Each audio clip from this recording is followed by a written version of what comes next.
Hi friends, I hope you're all doing well. My name is Cleopatra, and in today's video I want to bring you guys along my March plan and prep with me, so let's get started. Okay, so firstly I wanted to kind of just do a little recap of everything that took place in February. In all honesty, I feel like February was a mixture of being stressed over school, but also in my personal life. I feel like I was doing good, honestly. I feel like this month wasn't too bad or as bad as I thought it was going to be. I wrote my first set of midterms and they all went really well. I passed. I did like relatively well on all of my midterms, and I outperformed or did better than I thought I was going to on some of them, which I'm really happy about.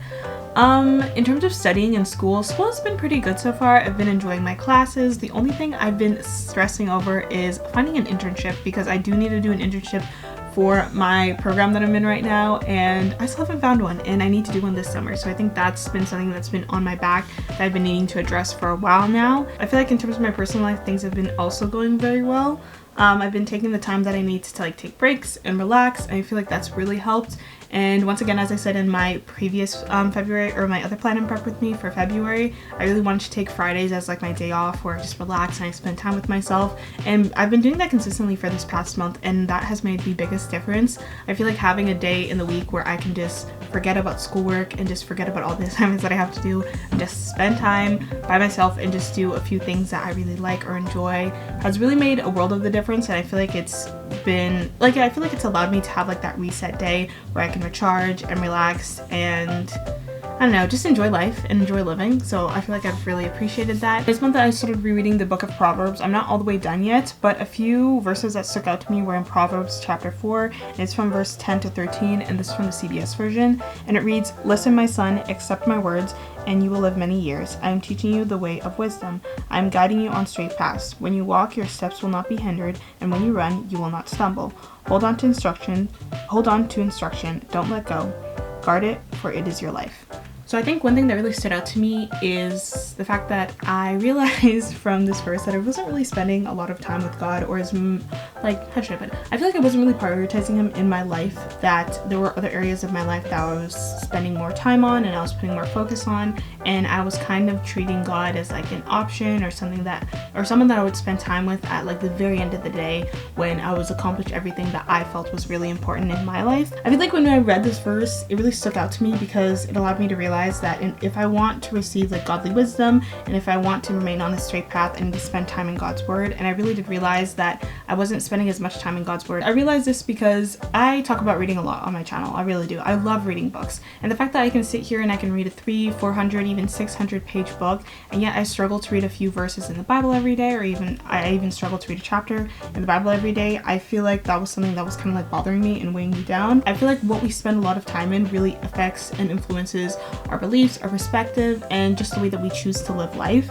And if you are spending more time in God's word, it allows you to live a more godly life and allows you to live a life that honors him. But I feel like if you're not spending time in his word, obviously you're not receiving his wisdom. So what is influencing your behavior and what is influencing your actions? Now onto my March intentions. There are 3 things that I really wanted to focus on or do more of this month, and the first one is journaling. I feel like I don't journal enough, and I feel like throughout the month of February, I did journal here and there, but I really want it to be something that I do consistently. I've said this before, but I love being able to look back at passages that I wrote years back and just read about what I was going through or what I was experiencing or what I was dealing with in that specific moment. And I also feel like when you journal down a prayer or something that you're struggling with too, it's really cool to look back at it and see how God answered your prayer, or how he either didn't answer your prayer and he just moved your life in a different way. So I feel like that's something that I really want to work on this month. The second thing I want to work on is prioritizing my relationship with God. I feel like this month in February I've been pretty consistent with reading my Bible and spending time with God, and I feel like the Bible app has definitely helped with that a lot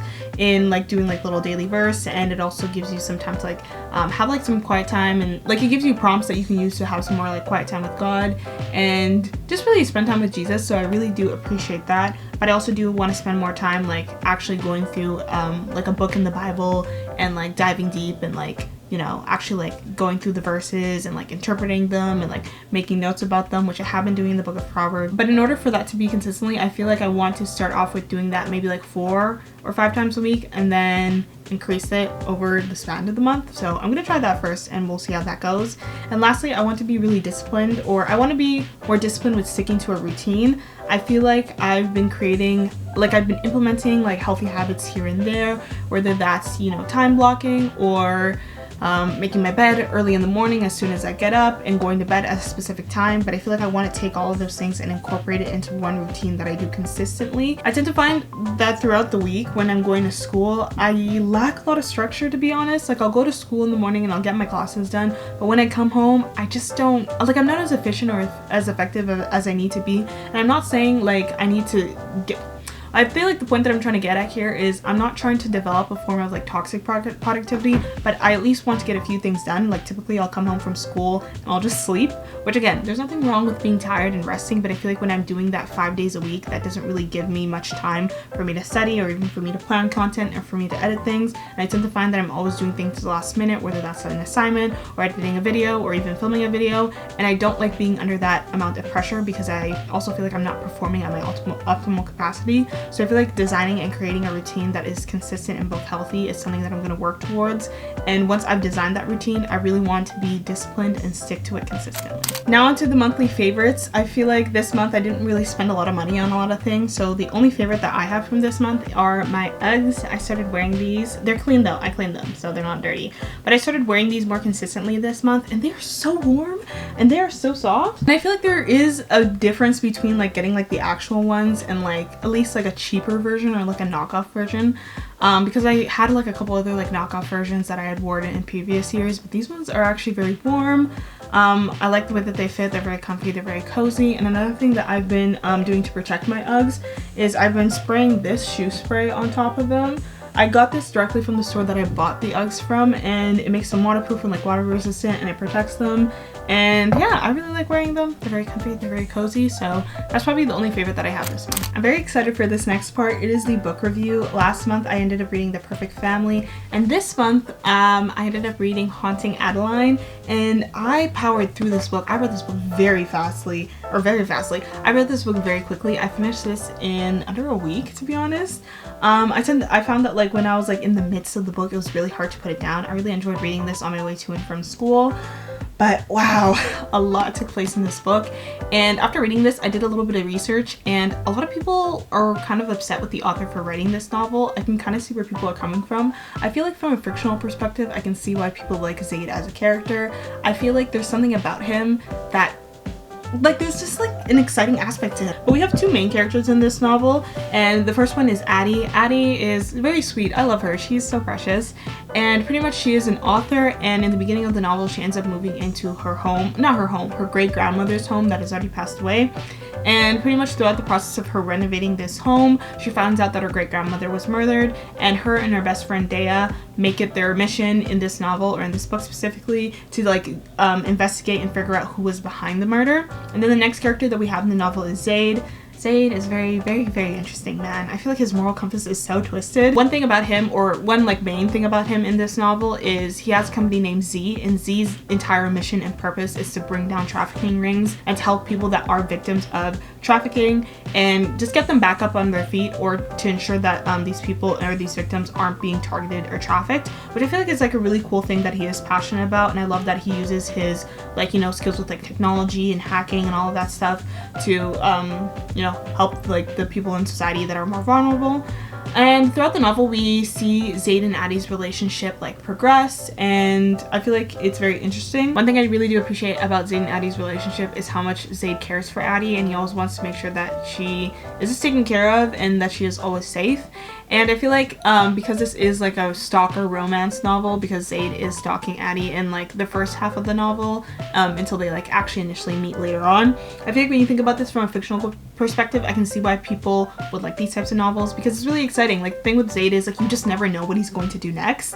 But I think when you also think about this from like a realistic perspective, it's kind of off-putting. Like it's weird if somebody was just like following you and stalking you. Like you didn't even know who this person was, but they were just like really interested in you or like obsessed with you. So for this month, I'm going to be reading Hunting Adeline, which is the second and last book in this series. I'm very excited about this book, and I don't want to say too much about it because it's going to spoil the first one, because the first one did end off on a cliffhanger. But all I can say is that Zaid and Addie both find themselves in very difficult situations, and they have to get themselves out of it. So I'm going to be interested to see how they go about doing that. Lastly, we're going to be doing some planning. This month I decided that I'd show you guys my spreadsheet in Google Calendar. Last month I did it in Notion, so I think I might just go back and forth, to kind of show you guys how I like to use different softwares to organize my life. So hopefully you guys like that. But as you can see right here, this is everything that I'm going to be doing, or everything that I have to work on this month. This is just solely everything for school. Like, this has nothing to do with like my personal life or content creating. So it is a lot. I mean, it makes sense. It is my 3rd month of school, and I'm only going to be in school each semester for 4 months. So that's crazy. Knowing that once we hit March, I only have 2 months left of school is crazy. I honestly feel like yesterday it was December 31st, and the month, or not the month, but the year is going by so fast. It's ridiculous, because it's going to be spring soon, and then after that it's going to be summer. I'm just not ready. But in the spreadsheet, you can see that it's a little more colorful here. I don't know if you can do the same thing. I don't know if you can do the same thing in Notion, but I know you can do it in Google Calendar. I think that's also another thing that I really love about Google Calendar, is how I have my different calendars over here for like everything that I need to get done. And I love how I can color code everything, so I can distinguish. Why do I keep going back and forth? I love how I can color code everything here, so I can distinguish between like due dates, assignments, and different classes. But this month I decided that I wasn't just going to put like big events, or by big events I mean like big projects or just like midterms or quizzes of anything of that sort. I also wanted to put in like the readings that I would have to do for each class, because I feel like last month I was on top of like getting my assignments in and having them in on time, but in terms of like the reading and coming to class prepared, I wasn't always prepared, because I wasn't always aware of like what chapters we were on. So hopefully this can keep me on track more. But starting off with the month of March, there is some readings that I have to do for my psych class, because I do have a psych midterm on the 27th down here, as you guys can see. No, that's wrong. I do have a psych midterm on the 24th of March, as you guys can see down here. Another thing is there are leadership quizzes that I have to work on. They're quizzes that I have to do every Friday, and they're worth quite a lot, because in that class all we get marked on is just the quizzes and then just like class participation. And then I also have some other accounting assignments that I have to work on. This month is very like, there's going to be a lot of accounting work that I have to go through, just because there's 4 chapters that I have to work on, or 4 chapters that we're going to be working through in the class. And for my marketing class, there are 2 research request agreements that I have to work on. These ones aren't too long. They're typically like 5 pages each. And then I have 2 research reports that I have to work on, which those ones are longer. Those ones are anywhere between like, I think as little as 10 pages to like 30 pages.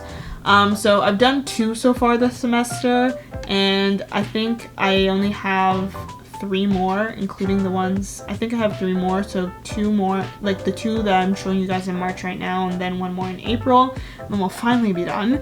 And then after here, there's also just readings that I have to do for my management class. Sometimes we'll have like assignments that we do in class every now and then, but for the most part, this is pretty much what my spreadsheet is looking like. Once again, I really like how everything is color coordinated. It allows me to see when I need to get things done, which classes I need to finish things for, and also I can also go in as well, or specifically on the date, and create like an entire list, or just like time block what I need to get done. So I really do appreciate that about Google Calendar. Another thing I also like is at the side here, there's little like to-do lists that I can create, or add little like sticky notes for like reminders, which I really do appreciate as well.